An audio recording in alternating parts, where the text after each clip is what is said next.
Hello, hello, hello. Merhaba and zdravo and what else on it? Yasu, peshendete and bună ziua, and I guess we are done with this part. Welcome to another episode of Babylon Balkan Show, dear guests. Today we're having quite a new version of our guest, so to say. This version, to say, is not directly from the Balkans, but he likes to promote the Balkans. He has something to present. We will see in the episode itself. He originates from one south continent, but he was raised in some northern European country. Despite all of this, he loves the Balkans. He's been around the Balkans, and had a lot of things to share. Am I right on it? Yeah, today with Mozzy we talked about his journey in Balkans, how did it start, and what was the weird stories, fun stories, interesting things that he learned about the Balkans during his trips and journey and those amazing years. Let's say, as a bit spoiler. Yeah, it will be a it will be an interesting story to hear, and I hope everyone will enjoy. For sure. For more information about Mozzy or Mustafa Ahmed, you have in the description about his background, about his social media content, travels of Mozzy. Click follow him, but after the episode, of course. So without further ado, let's start this one on it. Let's go.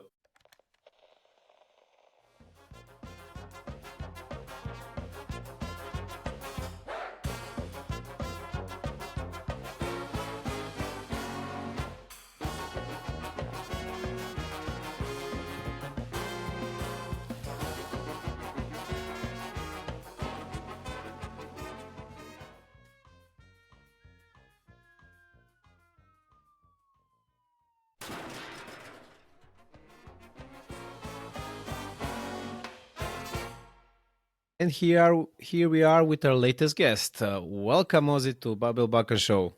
Hello, Thank you. Appreciate it. It's a pleasure to have you with us today. Just for our audience, could you tell us where are you right now, present, like physically? Right now, I am back in Norway, which is kind of little bit catastrofa because I kind of miss the Balkan vibes and the Balkan freedom and do whatever you want to do. But at this moment, I am in Norway. Okay, understandable. For our audience to know, we usually tend to ask our guests that are from the Balkans, what's your Balkan backstory? In your case, it's kind of like, doesn't fit completely, but can you at least tell us what's your connection with the Balkans and why you're here today, so to say? Yeah, connection to the Balkan.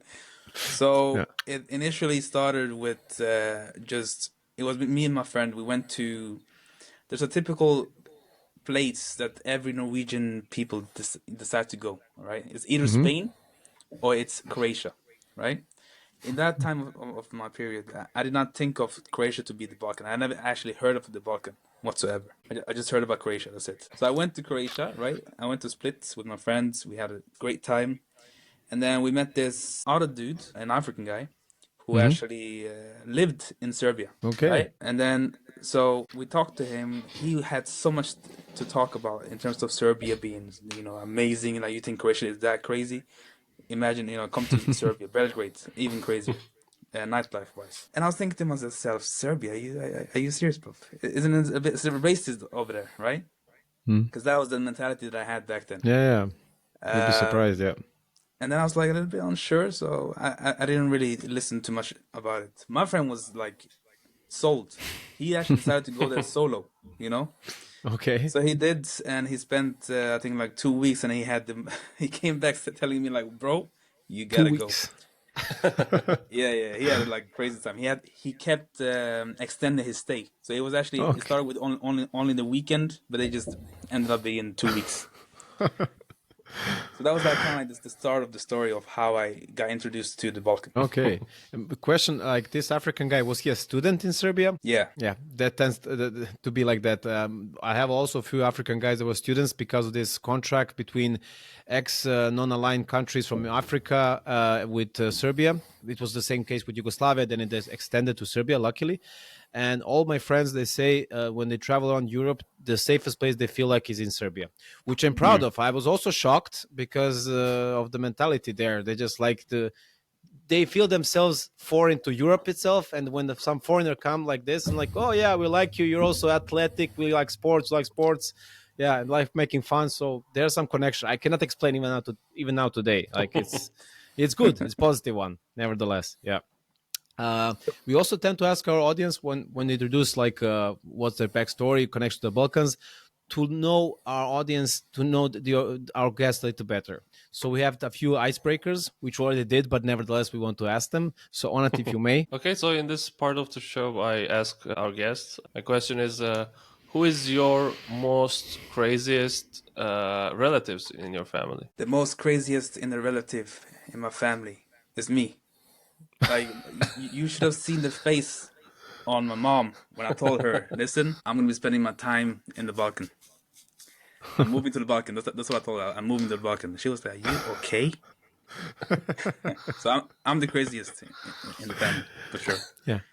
Just by having this moving to the Balkans itself, it's a proof. Well, yeah, itself, yeah, more than enough. Usually, what I tend to ask our guests is, when you were little, what did you want to be when you grew up? That's a good question. So I actually wanted to become a basketball player. I was actually very active when I was younger, and I wanted to become a basketball player, but it just never happened due to me moving to the States. Oh.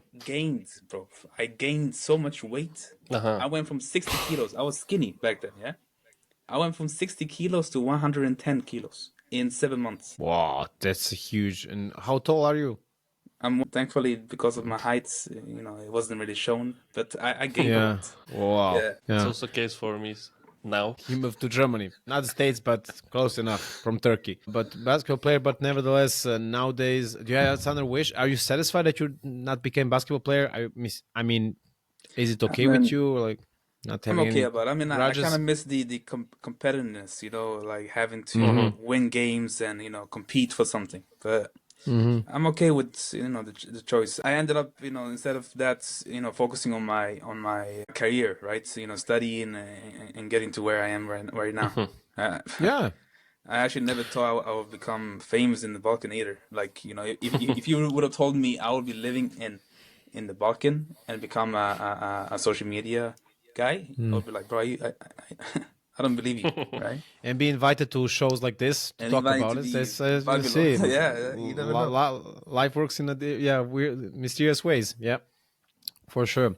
You made like a really good intro to our audience that still don't know you, or they know you at least from your social media posts and what you do. Can you explain what you do in the Balkans when you're in the Balkans? Yeah, for sure. So my name in the social media world is Travels Mozzy. So what I usually do on social media is basically I make jokes. I talk about my life in the Balkan, what I experience, what I see, how that is weird for me as a, outsider. And also that's one part, the jokes and stuff like that. The second part is basically just the travel content, just to showcase, the beauty of the countries in the Balkan. And showing like it's actually safe to go there. The stereotypes of it's racism over there or stuff like that, it does not exist. So it's just to showcase the beauty of the different countries, but also to showcase the lifestyle and the jokes. Of course, there's lots of jokes, and like we tend to do this show to combine info and entertainment, so to have fun with our guests as much as possible. Ona, do you have some questions? Yeah, how did you get that idea? I mean, traveling is one thing, but creating content is something like takes time, and you need to prepare with like some equipment. Like, how did you decide to start that? So in Norway, I'm not even considered to be a funny guy. Let's just start with that. Okay, the bar is very low about My humor in bar Norway. was So very low, very low. I was a bit bored, and I thought to myself, let me just try to create some content. Because one thing is, I had a lot of relationships in the Balkan. Okay, my understandable. first relationship, I found certain things that she was doing being very weird. So I was like, what? Let me do some videos about it. I wasn't really intending to, become a viral sensation. I was just gonna showcase how that is weird. I was just making jokes, and that just blew up. So I did like 3 episodes of that, and she was like, no more. Do not make no videos about me anymore. And I was stuck, right? I was like, okay, so now what do I do? because I had to continue because Yeah. I got this feeling. Oh wow, people You actually found enjoy the my golden videos. goose and then it disappeared. Like, look for that next one. Yeah, I get it. What you mean? Exactly, right? And Yeah. then I thought to myself, okay, what do I like? What am I actually doing here, except being in a relationship? And that was food. I really enjoyed the food to eat and stuff like that. So every time I had something to eat, I recorded it, especially traditional food, because certain things are not really known. Let's say in Norway, for example, palenta. There's like a I don't know if Hmm. that's universal, but it's Yeah. like a what is it, like a corn type of thing. Corn. Yeah, it's flour made of from corn, and then you mix it with water and some other stuff, and basically it's simple, but it tastes really good. Yeah. Exactly. So I started doing, food content, and that blew up as well. My videos were not really good either, like in terms of the quality and stuff. It was just poor, Mm. like, but at least Mm. I was very authentic. I Mm. was just putting together and just posting it. I didn't really Mm. care about, cuts and stuff like that. So eventually I just learned some new techniques. People enjoyed my videos. I gained more and more and more confidence. And obviously I gained weight. So I had to stop with Again. that too, because I couldn't eat anymore. And then I had to come up with a new idea, which was initially talk about the lifestyle, in terms of certain sentences that made no sense to me. For example, I think the first video of sentences that I made was about how people say kakodane. And if Yes, you I know. really, like, literally translate that, it is how, yes, no. Yes. And for our audience to understand our meaning when you use it means like, oh, just a second. Now it made my brain freeze. Yeah, right. Yeah, that's how we said. If you don't trust when somebody said something, you say, yeah, right. You don't believe him. And that's the case. That's when you use this phrase. But when you literally translate, you said is how, yes, no, which also had like a funny reference in like one very famous TV series in the Bosnia. Yeah, Luz Bunja Norman, crazy, confused, normal. Yeah, I need to translate those ones. It's also weird, but nevertheless, it also was a funny bit. But yeah, you notice really Explain good. It's weird. Yeah, explain Malo Sutra. yeah, little tomorrow, little translation, but it's again the meaning of it is like it will never happen. Yeah, basically. But you say it little tomorrow. Yeah, yeah, it's really, yeah, right. I never pay attention to some of those. Exactly. So, like, that's also another way that I kind of like learned the language little by little, because every time Hmm. I had some sort of encounter with someone, especially when I went to the grocery store, certain sentences are being said to me, right? For example, one guy Mm. told me, I think he asked me, like, where are you from? And I told him I'm from Norway. He got shocked. He was like, you? Norway? Norweska? Šta? And then he told me Malusutra. I was like, Malusutra? Wait. Check it. I told him, wait.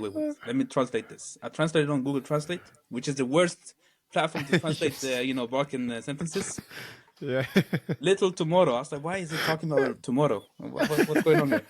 Yes. Yes. So these kind of stories, I just made them stories on the social media platform, and it went well with the Yeah. audience. I told you before, like I don't understand why we tend to like African people, African background people, but I understand why they like you in this case because you look African, and on top you say you're from Norway.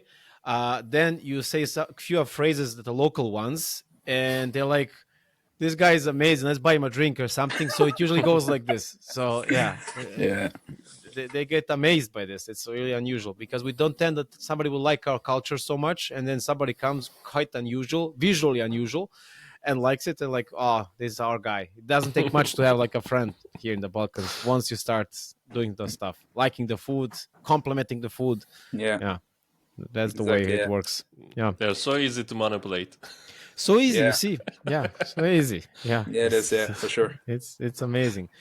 You mentioned that you went to Serbia before you went to Croatia. Side note, you mentioned you only thought about Croatia and not of the Balkans as a whole, which I tend to understand because if you ask politically Croatians, we're not part of the Balkans. But once you go off the charts and you don't talk about politics, they are. Even Slovenians to some extent.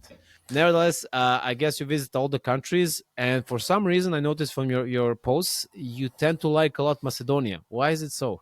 Or maybe just it came to me those few videos. No, it's true. It's true. And the reason behind it is because my actually fame started in Macedonia. Like, I Uh-huh. wouldn't have been where I am today if it wasn't for them, right?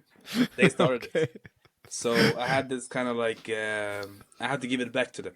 And the way Okay. I knew to give back to them was to promote the country as much as I could. And plus, compared to the other countries in the welcomed there. Yeah, understood. I mean, Onat, you can say your Macedonian backstory for our audience to also remember. So it's also Yeah, my father was born in Macedonia and he's Turkish from Macedonia. So yeah. some things in common. Yeah. So you see, Onat, you should promote as Mozzy Macedonia, so you have the citizenship soon enough. Well, You don't need Mozzy. You're okay with Norwegian one. Trust me, it's okay. When you Yeah, compare the exactly. Turkish, that's a different story. But yeah, how would you rate other countries? Like in your sense, like you cannot say which one is the worst or the best, but like your most favorite ones, and why is it so? Besides Macedonia, like what do you like specifically in each and every country the most? You can say it like that. For sure. So I can actually say that I have lived in each country in the Balkan except for Slovenia for more than no, for at least 3 months. So my favorite of all those countries, there's two in particular, and that is Bosnia Herzegovina and Macedonia. And the reason is being the food in Bosnia, the nature, while Macedonia, the people and stuff like that, the culture. Serbia, I also really enjoyed it, but it was mainly due to the nightlife. Of course, yeah. Bulgaria, I did not really enjoy it. I don't know what it was. Maybe it was just because of Sofia, because that's where I actually lived for those 3 months. It was just not the vibe that I really was seeking. Romania, however, amazing as well. Surprisingly, like for example, I went to the city called Cluj, right? Surprisingly, it was more similar to like Norwegian standards than the Balkan standards. I was shocked about it. Their IT hub. We had one guest from Cluj. He was here as well on our show. Yeah, he was saying like this. Yeah. Yeah, right. Then you have Albania. Albania is great. What I liked the most about Albania was the coast. Like Samil, Sarande, In the south, yeah. the seafood, amazing stuff. What else do we have? Montenegro is great, but it's just too small. And I feel like it's like the Monaco of the Balkan. Yeah, especially Budva. I don't know You what it gave is. really high compliment right now. Like really high. I know what you said, because the mountains, it's small, it's picturesque on the coast. I see what you get, but there's so much big gap. But nevertheless, This yeah, is a big please, gap. yeah, big gap. But proceed. Yeah, yeah, yeah. Where else do we have? Croatia. Yeah, you said already. Croatia, it was great. It was just too much tourism. In Croatia, especially Dubrovnik and Split. Oh yeah. Zagreb was great, but it was just expensive. It did not really feel to be in the Balkan, like Croatia and also what's it called, Slovenia. Those two countries was a bit more European standards instead of Balkan standards, in my opinion. Which in this case is a positive thing. Oh, it is, yeah. more Balkan, it's more better than European, like not European. Like you're from Norway, you can say it. You don't care. You're not part of EU, so Yeah. it's irrelevant. Yeah. What else countries? Have you been to Turkey and Greece? Turkey, I've been to Turkey. I've been to Istanbul and Izmir. The food, bro. Oh my days. His home city, Izmir. The food. The only thing I disliked, especially in Istanbul, was the taxi. Bro, I'm telling you, bro. Negotiation happens everywhere. Uber, it's fixed. How can you negotiate? This guy, I ordered Uber on the app. I waited maybe 15 minutes. I was thinking to myself, I could see where he was. I was thinking to myself, why is this guy still, sitting there and not driving to me? Then he started to open a chat. Guess what? He's negotiating the price. Uber. Well, if you have the foreign currency, you will be get tripped. It's great, right? But besides that, it's amazing country. A lot of things to see. I even went to Pumakale. Very beautiful, amazing stuff. Greece, been there too. I've been to Athens that I really did not enjoy. Saturday, what's it called? Ios was great. I was younger back then. It was like a party island, which was great. I went to Halkidiki, which is mostly where the majority Balkans of Macedonians and Balkans usually tend to go to, which was great as well. We call it the tomato tourism, or paradise tourism, as we say it in our language, basically because you bring your own food, and then to be cheaper. And then back then, I don't know if something changed in the meantime, but we call this type of tourism tomato tourism. Yeah. Tomato tourism. Wow. Yeah, if you tell them, they will know for sure. Next time you talk to someone from the Balkans, especially in Serbia, they know it like this. Yeah, cool. So you visit all of them. Yeah, you had some positive sides, negative sides, but nevertheless some benefit. You said a few words in Serbian, as I noticed, Serbo-Croatian whatsoever. Have you not really put into effort to learn the grammar of Macedonian, of other languages, or bits and pieces? No, it's impossible, bro. It's impossible. Yeah. Like I can't. Like the only thing is I can have a basic conversation. I can understand it, but I think it's mostly like I can understand Macedonian more than any other language in the Balkan.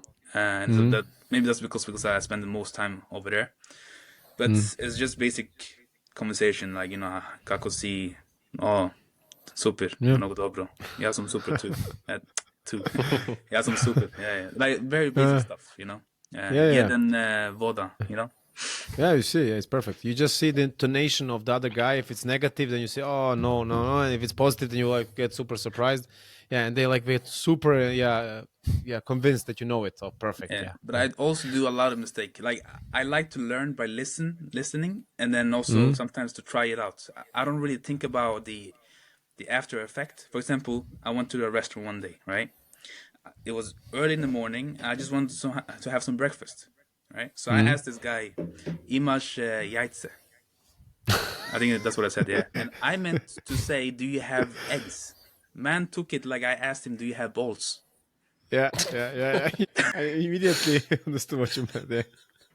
I will be having the same reaction. I have, but what's of your concern? To eat. The waiter was shocked. Was like, what are you talking about? I would still be like, okay, he's trying at least. Like, okay, give him a break. Okay. Oh, do you have some other questions? Have you experienced being in a I forgot the name of the music place. A festival. Kafana. Kafana, of course, you see. Do you have any favorite song from Balkans? Nah. From Kafanas? There's only one memorable time that I had in a kafana. Usually I don't know the songs, but there's one time that I had very memorable, and that was because they actually forced me to play with them, like to sing with them. And that was, I forgot how the song goes. It's like... was it Macedonia or Serbia? Where was it? Macedonia. Okay. There are a few typical ones I can help you. What was it? Jovano Jovanke? Makedonsko Deviče. Yeah. Okay. It was my third option. They're like three top main ones, and I was just guessing. Like, okay, Makedonsko Deviče. Nice. That's a really beautiful one. Yeah. Yeah, I like it as well. Onat knows himself how it feels like to be forced to sing some song that you never, or at least, Onat, you can give your example from Kafana in Belgrade. Yeah, they asked them to play anti-Turkic song, kinda. Already for me, it's very romantic one to some extent. Singing about family and stuff, but the main thing is singing about how the son was taken away from the young boy and taken to this military wing of the Ottoman Empire called Yaniçaris. Yeah, if you know about these ones. And it starts like this, basically, and then, you're on it if you want to proceed, Well, I don't remember the song, but... it was a funny thing to ask a Turkish guy to give money to the musician in the kafana to play this song, singing about how he was taken as a child to Yaniçars in Istanbul and stuff. Super ironic way. And then my friends, Serbians ones, when they saw which song Onat is ordering, this one. What the... Shocked, yeah? Yeah, that's Inception. It's kind of like, what? And Dushan was giving me the full sentence, go and tell this, Money, they will play. Yeah. Insane moment. But I understand the moment of... I also brought many times before some other of my friends to kafanas, foreigners. They were also shocked at the vibes, the things. And plus, you have different types of kafanas. You have these modern ones with modern vibes. With outlook is similar like old-fashioned kafana, but it just looks like this, but in reality it's not. You have ones that you eat and sing, just eat. There are variations of kafana which people don't tend to understand. Like in the beginning, you probably understood by now, I guess. I know there's a lot of... majority of the songs that are played in the kafana are love songs, isn't it? Correct, yeah. And people are like really feeling it and singing with it. Yeah, they're not melancholic. Usually they're like loved ones, about lost love, or we almost got in together, or you left me, or something like this. But for some reason, people tend to have fun time. Yeah, although they don't pay attention to the words. And you're right. I never thought about this. And depending which kafanas. If they're turbo folk, you can have those songs that are like really trashy, same thematic, but trashy way. And the one that's like more rustic, more like old-fashioned, then I have these ones that you can enjoy as a bohemian, like in that sort of way. Yeah. Yeah. But you've been to kafanas in other different countries. Which ones you like the most? I've only been to kafanas in. Oh no, actually, I've been to kafana in Bosnia and Herzegovina and in Serbia and also in Macedonia. I think the best one we can all agree is Serbia. I mean, it's a bigger nightlife and there's more things happening over there. Yeah, true, true. But the food also, I like tend to like the food because I grew up in Serbia, I guess, and I like the ones in other countries more. I like in Bosnia and Macedonia as well. But the people Mhm. in other countries can say the opposite. So it's every time in your neighbor's backyard is better than yours. So it's always like this. What Always. was different for me in kafanas, like in Turkey, for the similar places, the musicians comes to you and you give them money and they leave because you're giving money for them to go away. Like, Ah, don't play just next to me. In Serbia, it is the opposite. yeah. You pay and they stay, and once you stop paying, they just leave for another customer. Yeah. I see the benefits of both business models, but I didn't do this in Turkey. Interesting. What I want to ask you as well, you said at the beginning about your family, but about your friends. So not only Norway, the friends in the Balkans, you met them during your travels. What do you do with them? Do you also include them in your show, in your episodes, or how do you cooperate with them or have fun in the Balkans? Actually, a very interesting question is how did I even meet them? But Actually, that's yeah, I, correct. You did better than me. actually no, I was just thinking to myself, how did I actually? Because I have a lot of friends. You'll be actually shocked. I have actually more friends in the Balkan than I have here in Norway. When I came I'm not back here, shocked. Actually, I'm I not. felt like I knew It's no one. Norway. Yeah, cold people. That's true. Yes, so I guess so. I was traveling alone, right, solo. So I had no choice to but go out and actually meet people. And the best way to do so is through kafana, where everyone is happy and having a good time. And yes, I do. I did a lot of time include my friends to join on my videos, and that is because sometimes you just do need to change up the way you set up your videos. So, sometimes you have to include some other people to have a dialogue or some jokes together. So I did that a lot. Can't think of. Yeah, I did it a lot of the different videos. I can't remember the best ones out of them. I know one thing is, especially in Bosnia and Herzegovina, whenever a good friend of them calls them on the phone, they tend to say, "Direttore." Ah, The director. Yeah. yeah. Yeah. They do, like, or chef or director. Yeah, understood. But when Mozzy said kafanas and how you meet people, Onat is a good example. The same night, Onat, we went outside, I think 10 of us. We ended up being 20, 25, just by collecting other people through random stories, different kafanas, and just going to one of my friend's apartment. That's a regular night. That should be like regular night. Yeah. So, Yeah, and also they would never let you be alone. Like whenever I go to a kafana or a cafe or a bar, yeah, I do get a lot of stares, but that's just curiosity stares, not racism yeah. stares with people, which people assume, especially a lot of Africans that does not know, and they come to the Balkan for the first time, they just assume it's just racism, but it's not. It's just the curiosity thing. So yeah, every time I go out, there's always That's East Europe. This one is South. yeah. What? So that's what it is, and that's why I guess I got a lot of friends because people always invited me to come to their table, to enjoy and stuff like that. That's cool. I'm really proud that you have the same feeling. I also saw a map. We can also share Or it. maybe it's just because they wanted to attract more girls to the table. Who knows? It can be as well. It can be as well. I'm joking. Yeah. No, it can be. Girls get curious because of the stereotypes, so they want to see if that's true or not. I'm Yeah, not gonna mention exactly. any specific stereotype. We all know which one we mean. I can tell you a story, like what happened to me. I have lots of African friends, as I said, they studied in Serbia. So I visited them in a dormitory. I was at actually other party, and just by chance I saw one of those friends in the hall, and he said, "Hey, come here. We're having a party here in our room." I came inside. Full Africa, non-alignment movement there, like 15 black people and me. And immediately when I went inside, it was quiet, and I just said, "Sorry, guys, for dropping the average here just by entering here." And they just burst. They knew immediately what I meant. Like, sorry for me. So and they were the same as they were the same having hospitality to me as we had towards them. So it's like, hey, we hang out, hey, brate, stuff like it's amazing. What I found the most interesting thing about this society in Belgrade specifically is, for instance, one of them comes from a francophone speaking country, so they have local tribe language and speak French.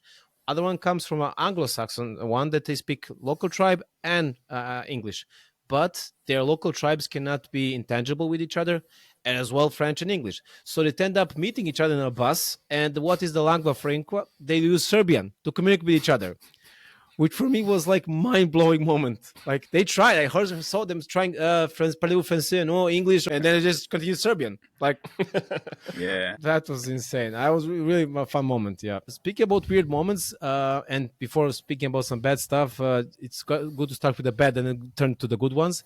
You spoke about racism. You probably had some situations, but were they so bad or not? Hope not. So I spent roughly 3.5 years. Oh, wow. Whoa. Yeah, it's mad. Thinking about it, it's actually mad. I don't know how I survived. Wow. 3.5 years. Cool. Wow, damn. So yeah, anyways, 3.5 years in the Balkan, and I've only experienced racism, not face to face, through text, only one time. And That's that a was really good thing. basically just a restaurant not wanted to work with a black person. I was so shocked, but that was the only time. Not. Yes, there was a lot of there was some kids saying the N-word, right? But that was based on what I understood, because I see a lot of action movies, American action movies, and they were just trying to be yo, like cool people, like cool. That's what it the was. hood. Not not really being a racist and stuff. They don't understand that it's offensive. Yeah, that's the thing. Yeah. So they're never taught about this. In America, they're taught, and despite this, they still use some. So Yeah, that's the other case. I always tend to say to people, and also on my social media platform, that I experienced more racism in Norway that I've ever experienced in the Balkans. I'm really happy to hear this, and this thing I'm not surprised. Again, nothing is sunshine and rainbows. We tend to be racist to some specific local ones, which are gypsies or Romas, which is ironically, I mean, people come abroad, they look different by physically saying, but humanity side aside, and they tend to be good, but towards the local ones that they had for centuries, you tend to be racist, which for me is mind-blowing. I don't know. We should be behaving the same in a good way to other people, no, despite if they're local or they're foreign. At least we're good to foreigners. At least that's also positive side. It's a good thing to promote. But for our side, in our own backyard, it's shameful behavior, to be honest. But it's inherited. It's inherited because it's centuries like this, and nobody tried to change the mindset. And this towards the African, I guess in next Yugoslavia, it's because Tito non-alignment movement and promoting brotherhood and unity. It was a good thing, and it's still on. That's a good thing. Yeah. So that's my explanation as a rookie scientist in this area. That's just seeing it. But I'm really again happy what you said and your experience, and I'm really grateful for you promoting the Balkans in that way. And that's what we also tend to do here. I have a really cool question right now. If you can remember, what is the most weirdest or the funniest moment you had in the Balkans, or you have a few of them? Yeah, you can share them. Weirdest moment that I had in the Balkan. I gotta be very politically correct. Correct. Yeah. I understand what you mean. I understood. Yeah. Or don't say it. Go to the funniest one. Yeah. We don't want to force you. Like, yeah. I'm having a very my brain is fried because of the work that I had earlier today. Let me think. So I mean, Macedonia is always where things always happens because that's where I most of the time travel a lot. So the weirdest thing that ever happened to me, I think better is like the weirdest thing that I've seen. Okay. Okay. And that was one time I was. It's weird. I mean, I was not expecting it because this is Europe. We are in Europe, right? I've seen a lot in Africa, okay, but I just never expected to see in Europe, Balkan. Yeah. And that was the toilet, standing toilet. Okay. I had, as you know, I did a lot of food content, so I had too much food, and I really had a scenario where an emergency. Okay, so I went to the toilets, and it was a nice restaurant. I didn't expect to see I opened the door. I see there's no place to sit. Like knees, bro. My knees are from the 1970s. I don't know. I have no friction here.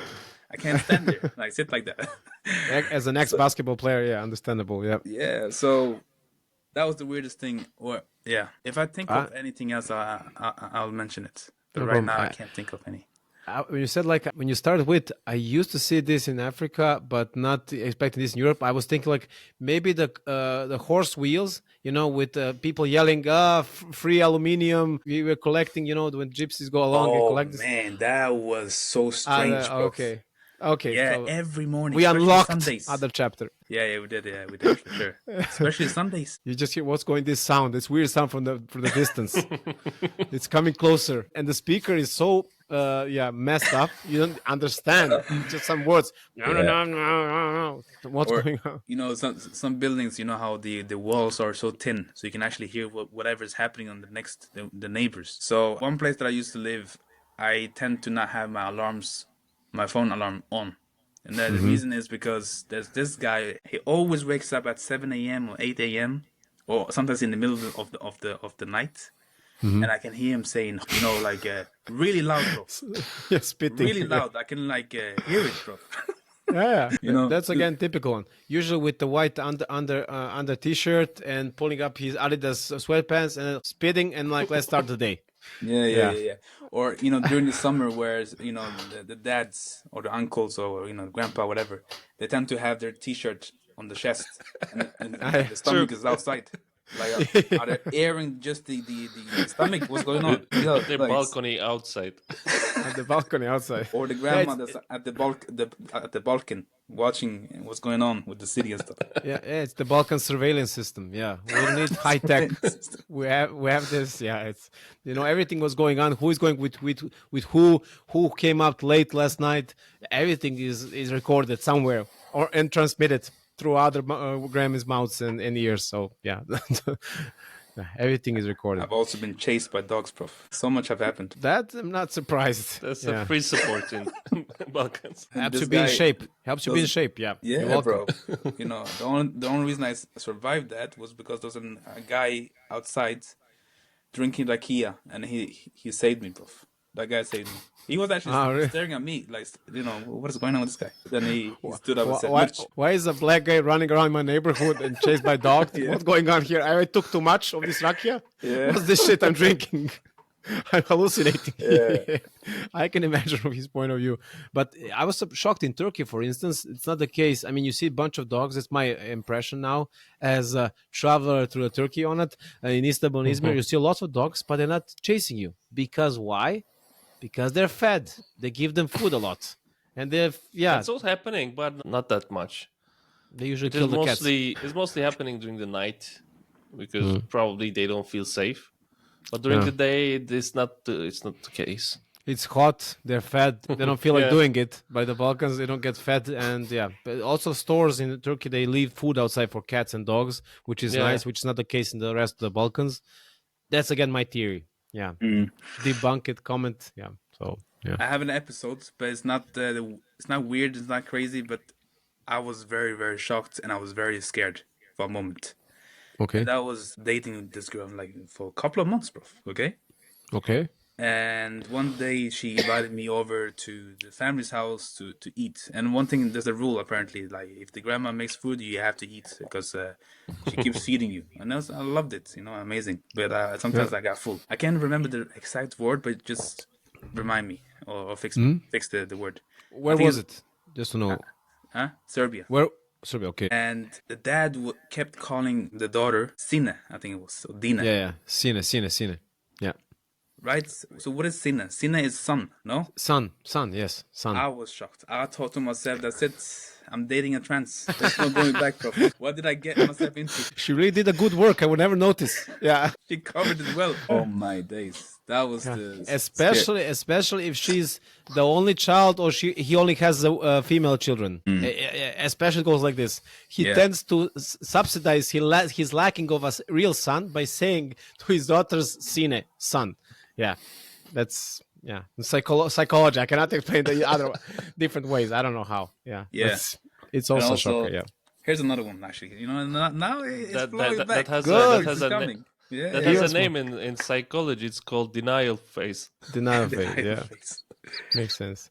Keep it running, Mozzy. Yeah. What else you have? This happened. Okay, no, let's not mention the countries.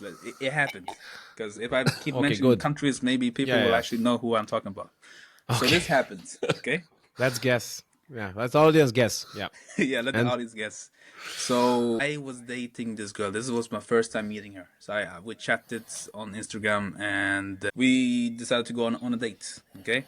Now at that moment I was very tired because I just came back from my road trip. I did a lot of content. My head was too fried to even think of anything. So I told her just I'm gonna grab a taxi, right? But I did not know how to call a taxi. Back then, there was no application to even call a taxi. So the only way you can do that was through a phone to call them. So instead, she was like, no, don't worry. I'll call a taxi for you. Okay? Not bad. That's cool. That's cool. Then she was like, okay, come outside. I said, I call the taxis here. I went outside. I said, it's Benz. Mercedes Benz. Okay? Okay. And I was like, oh shit, okay, she's rich. I opened the door. She's sitting at the back seat. Okay, all right. I mean, okay, not bad. And then she was like, oh, so this is my driver. He drives me all around and stuff. I was like, okay. Okay. The first thing that came up my mind was, that's it. She's a mafia or something. I'm done for. Makes sense. Yeah, I would do the same. Yeah. Because before that she was telling me like, you can trust me. I'm not a killer or a crazy drama girl, or if you want. She even sent me her passport. That's what they usually say when they are. Bro. You don't fall for this next time, bro. Yeah. Bro, I was so fucking scared of my passport. Why are you sending me the passport for? Unless you have something to hide. Okay. So the initial plan was to go to a restaurant and something like that, right? But no, that's not what happened. She drove me 25 minutes outside of the city. Okay? Oof. Yeah, because apparently there's this nice restaurant, but it's low key. No one knows about it. Okay. I said, bro, I am stupid as fuck. What the fuck am I? Oh, sorry, fuckers. What am No, I bro, it's doing? okay. In this car. Sorry, question. What's the name of the movie where the same thing happened? Like Caucasian girl has a black boyfriend bringing to home, and then lots of horror stuff happening. Yeah, all her ex-boyfriends are also African. You know what I mean? This oh my, that's the worst movie, bro. I know what you mean. This is Yeah. I know. Luckily, you're alive. You're here. All good. It didn't go fully. Oh my! If I thought about that movie at that moment, you'll be. I was actually thinking about, should I jump out of the car? Should I jump out of the car? Yeah. Bad, bro.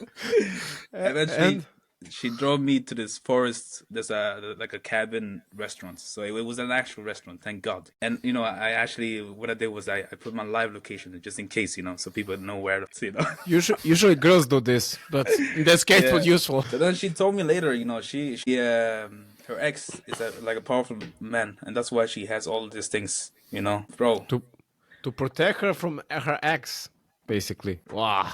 So at that moment, I was like, no, this is a cancel. As soon as I get home, cancels. And because her ex-boyfriend will cancel you. Yeah, so I told her, listen, the time is running, and usually around this time is my time where I play my PlayStation, so I really gotta go. Oh, that was your excuse? That was my excuse. I thought it was a good excuse because it was my time, because I was live streaming, so I thought it was a good time. I had a good excuse. But okay, live streaming. Okay, that's different. She did not really, see it that way. She was saying like, oh wow, so the PlayStation is more important than me. I would be thinking the same, Mozzy. But nevertheless, you got her off. Yeah, luckily, yeah. Thankfully, I survived that night. Yeah, man. Wow. Oof. First off, most likely her father is in mafia, because otherwise, why would you having a personal driver? It's either you're a businessman, which tends to be connected to the mafia, or you're fully mafia. So third option, there's no way. Either you're ambassador's daughter, but in this case, it was obviously not. Yeah, that's the only way in the Balkans. No safe way. So you were smart enough to get out of this potential relationship. Yeah. So weird. Yeah. I don't know if you guys know about this, but there is, especially going to the Balkans for the first time, and if you want to drive and cross countries, you do a lot of research, and sometimes you don't want to cross, like for example, if you want to go to Serbia from Macedonia or from Bosnia, right? You don't want to go all the way around to get to Serbia. Sometimes you just want to cross between Kosovo and Serbia. And online, there's a lot of talks about how dangerous the border is, and that you should not at any certain moment cross that border. Okay, and I trusted that. I've actually every time did not cross that border. Try to not cross that border and go around. But one time, thanks to Google Maps in the Balkan, which is catastrophe in itself, Yeah. it took me to Serbia by mistake, and I was actually supposed to go to Macedonia, and I had to cross the border. Oh, really? Through Kosovo? And I had to cross the border. Oh my days! The amount of military that I've seen, I've actually never seen since I was back in Somalia. I'm telling you, okay? shit. And then as soon as I got there, I had to, they told me to get out of the car, and I was like, okay, cool. I got out of the car because they was like looking at my passport, looking at my face to think like, what the fuck is it? This black dude from Norway? What's going on, right? And then I had to pay something to transfer to cross the border, which I've actually never done in my life. All the borders, not. right? And the only thing I have available was what? My Visa card. But guess what? The Visa card is not accepted in the border, at that specific border. So he told me, leave the car, walk over there, which was like a 15 minutes walk. There's like a small cafe, and it was a very small cafe. This guy was smoking a cigarette and watching, I think, Zadruga, Okay. Serbian part, yeah. Serbian TV show, yeah. Reality show, yeah. And yes, the only cash that I had was actually, there was no Visa ATM. The only cash that I had was Macedonian dinars. Okay. So I will went not to this accept guy, him. and I had to convert it into euros. So I told him, listen, the only thing I have is this Macedonian dinars. He was like, Macedonian what? Macedonian dinars. He's like, how the hell did you get Macedonian dinars? I said, what do you mean? I can't, I'm from Macedonia. He said, what? You're Macedonian? I said, no, not that way, but I kind of live there. He said, okay, give me the money. He was like, no, I don't really want that money, but okay, give me. And then he managed to convert to the currency, and I passed, thankfully. Damn, 2-0 to Arsenal. Yeah. Side note, yeah, Chelsea going on right now, yeah, audience, just to know. But okay, it happened. It's life. We were filming at a very crucial moment. It's okay. We're tolerant. So what happened in the Kosovo? Actually, it should not be paid, but I guess it's basically you paid bribe. That's it. Yeah, in a nice way. They put it in a nice way. Otherwise, I don't know how to explain to you because also for the Google Maps, you don't need to pay anything. Yeah, it's just you're crossing the border. Except if you're having which place did you have on the car? No, Macedonian place. That's what it was. It was because I was driving a Bosnian car, right? Oh, yeah. And you had to pay for the road tax, apparently. Yes. For Bosnian cars. Yeah, because Bosnia doesn't recognize Kosovo and vice versa. They need to have visas as well to visit each other, which nobody does. Really? Because why would you visit each other and go through the difficulty of getting the visa? And on top of that, they have probably difficulties with the car plates as well in both countries. So that Actually, makes sense. Okay. They changed the visa issue. I think now it's actually allowed for Bosnians to visit Kosovo. I read it somewhere online. Okay, but the other way around, I'm sure not, because I'm going to Bosnia soon in a few days, and I know lots of my Kosovar friends, they cannot come because they don't want to hassle with the visa. They need to go to Macedonia to get to Bosnian embassy to get the visa, which in my head, going to Bosnian embassy in Macedonia to get the visa to get to Bosnia, which is a mindfuck. I mean, it's just like, it's why? But yeah, I understand through politics. I know why, but it still sounds weird. Yeah. Totally. Ona, do you have some questions? Among those trips, which trip you would like to repeat or you would not like to repeat? Road trip in Bosnia Herzegovina is an adventure, bro. Adventure in itself. I've never gotten lost so many times in my life. Okay? Plus, but it's worth it because a lot of beautiful nature at the end. Yeah. Right? If you don't go to minefields, it's amazing. Even the minefields are nice if you don't go to... Bro. I almost, people kept telling me, watch out, right? And I was going to this place called something Oko, okay? It's like a very nice place. It looks like an eye.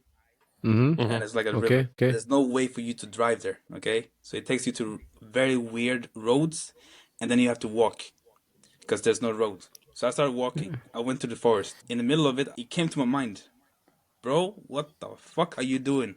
There might be mines over here. Yeah. And I did not really remember, the steps that I took, so I can take the same steps. Oh, shit. Back. Yeah. So I was like, okay, if anything happens, let me at least go live, so people know what happened. Shit. But it was an adventure in itself, and I do recommend it. But you gotta be very patient, and also not lose your nerve. I can say my example. Last time I was driving through Bosnia, it also got me to some weird side road. I mean, I see there's like path that's like paved and it looks modern. And despite this, it's you see the sign. It's going. You go directly 10 kilometers. You're there. No, it says you turn around to this kind of road for cows, and then you try to go with the car. And I'm going, and it's getting narrow and less and muddy and uphill. And I just see other cars with Serbian plates because coming in the different direction, and nobody was saying, "Hey, what are you doing? Go back." Nobody was getting damn rat's ass. So at one point, I was like, "This thing is just detouring a lot. I'm going back and go on the main road." And on the main road, I saw other Serbian plates because we just passed the border from Serbia to Bosnia, and they were also detouring a lot. Because, and I said, "Show them, hey, where are you going?" And they say to the ski resort, Jahorina, "We're going the same way. Turn around and go back. It's just getting us nowhere." Yeah. At least we played fair. Yeah, and at least you can talk to them in your language, right? Yeah, right. Imagine me talking to the farmer. I talked to the farmer and I was like, "Yeah, some." I was like, "Some." That's not even want. What do I say? Sarajevo. But the communication part, oof, for me, it was difficult. You still know more than the average foreigner that comes to the Balkans. So For sure. yeah, I do have it's the enough to get. Yeah, it works the charm. I cannot imagine still the local farmers seeing in Bosnia a random black guy in the forest in the minefield or near to minefields going around there. They're like, I don't know, probably he was left over from the UN troops in the 90s or something. But as Onat asked, so you would not like this, but which other trip you like to repeat, you like the most? I think the trip that you take when you drive towards, Albania, and then you go to Montenegro next to the sea line, and then up to Croatia. That road, even though sometimes it can be very bad, but it's actually a beautiful road. Yeah, true. You go to 3 different countries and you experience the Adriatic Sea. When some people in the future want to visit or to move to Balkans, what would you give them as advice, as a starter, like basic advice? So my advice would be, don't be yourself. Depending where you come from. Yeah, where you come from, like true. But don't be yourself. You can be whoever you want actually over there. Like people. Okay, I don't know if this is true, but this is what I felt at least. They don't judge you for who you are, unless. But no, they don't judge you for who you are. You can be whoever you want. So like, I went to the Balkan with the mentality that I'm not gonna be defined by who I am in Norway. I'm gonna be whoever I want to be, and it was because of that mentality that I became who I became in the Balkan. It's a good way to put it. Yeah. Be open-minded. There's there might be things that might seem very weird for you, but it's a normal thing in the Balkan, and you're not alone. People are very family oriented in the Balkan, and they will always welcome you. And friendly oriented. That's also important stuff. We like to be a good host and to prove. And you probably learned this word inat. When somebody says they're bad, we are the best ones, and they're gonna show you that they're the best ones in whatever sense you told them the opposite. Yeah, so they will give their best. Yeah, that you can sum up. Ona, do you have something else? Yeah, I mean, you spent like 3.5 years in Balkans, and you got some idea about it and about the past times, also in the present times. How do you see the Balkans in the future? Like in the future, sadly, there will be more tourism. I really enjoyed the Balkan being less tourism. Like now, you can see Belgrade's being too much tourism, and you feel the traditional thing that you can experience in itself, unless you go outside of Belgrade. Same with Albania. Things are becoming a bit more touristic, especially in Samil, Sarande, that area. I think for the Balkan to grow even further, they need to really start introducing, except for Croatia, they need to really start introducing what is it called, digital nomad visa, right? For people that actually, for example, me, I was doing social media and I had to stay there longer to do social media. But because of the rule, especially if you are in the EU, if you're from the EU, you can only stay there for 3 months and then not return after 6 months. I think that's the rule. So that's kind of sad, but I think 90 days. 90 days. 90 days. Yeah. I think they introduced it in Serbia a few years ago. I think Onat, you were also searching about this thing. They did like a freelancer visa. A freelancer, okay. Not like a full digital nomad. but it was still kind of working for people who works digitally, Mm. remotely. Yeah. But still, it is always like a paper missing. Like the bureaucracy. I heard that it is like It's a mess. Old school communism still alive. It's a mess. Yeah. You should have seen the because Macedonia had to renew. The people in Macedonia had to renew or change their passport. You should have seen the queue and the mess that happened there. Yeah, they were kind of like collectively Tom Hanks in the movie where he was. Oh, I'm bad tonight with the movie names. You know the one where he's left in the airport, so he cannot leave and stay. airport. Translator, is it? No, the airport. Depending who translated how in Norwegian and Turkish and Serbian. In reality, in English, I don't know how it's in English translated. It's Terminal. I think it's called terminal. Terminal, In English. terminal, not airport. Yeah. Terminal. Yeah. I forgot how it's called in Serbian, but you see different names for the same movie. Yeah, terminal English. Yeah, that one. Collectively, Macedonians were like this, partially because they could not get the new passports, they could not live with the old ones, so they just stayed there. They could not live in a whole. I cannot get the citizenship. That as well, like you in It's your been case. 2 years. Yeah. You see, it was the case. I understand. But yeah, it's tough in terms of bureaucracy and other stuff. But at least people tend to have fun, enjoy life in their own way, despite having difficulties, economic ones, political ones. Still, it's fun to be in the Balkans. That's the main thing.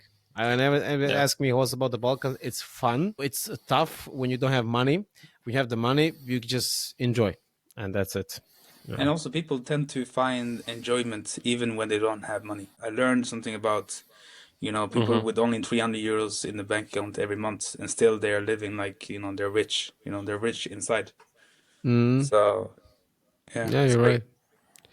You're right. Yeah, there's like old joke. Like it's very long, but better skip it because I will take too much time. Bottom line, okay. Since I started, the bottom line is there's a French guy and there's a German guy. And the French guy earns, 2,000 euros, and he spends 1,500 on some expenses. 500 euros. We don't say about this thing. We never say it's a secret. German guy, similar story. 3,000, spending 2,000. What about 1,000 stuff that you're left with? We don't talk about this stuff. In the Balkans, you earn 300, you spend 500. They ask you, dude, what about the difference? We don't talk about this stuff. It was worth it. Okay. Yeah, facts. Yeah, facts. Yeah. Speaking about you, Mozzy, what are your future, I would not say plans, but your future challenges that you tend to do in your career?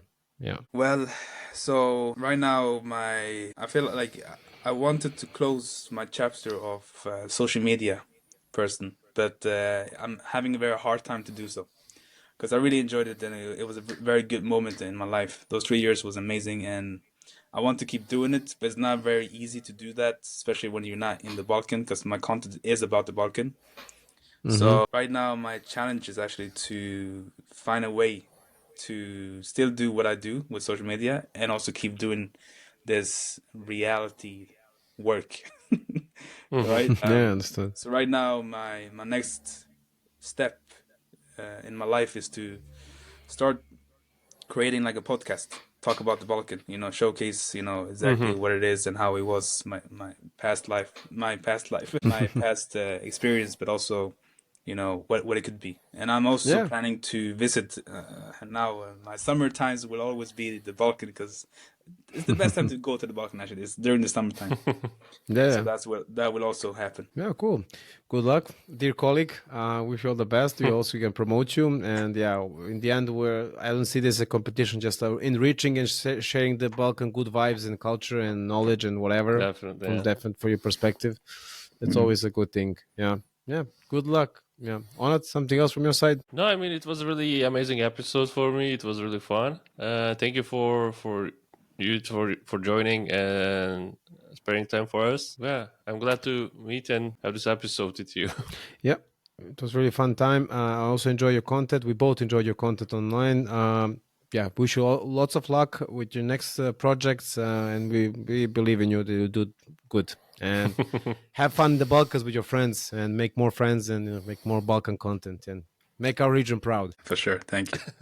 No, it's been amazing. Babylon it's a great podcast, a great platform to talk about anything you would like to talk about. So I really appreciate that you guys invited me to this. The pleasure is all ours. Yeah. Thank you, Mozzy. And thank for our audience that were present at this moment, whether you're listening or watching. Click everything that you see here. And yeah, until next episode, enjoy. Yeah. Yeah. Ciao. See you, everyone. Bye-bye.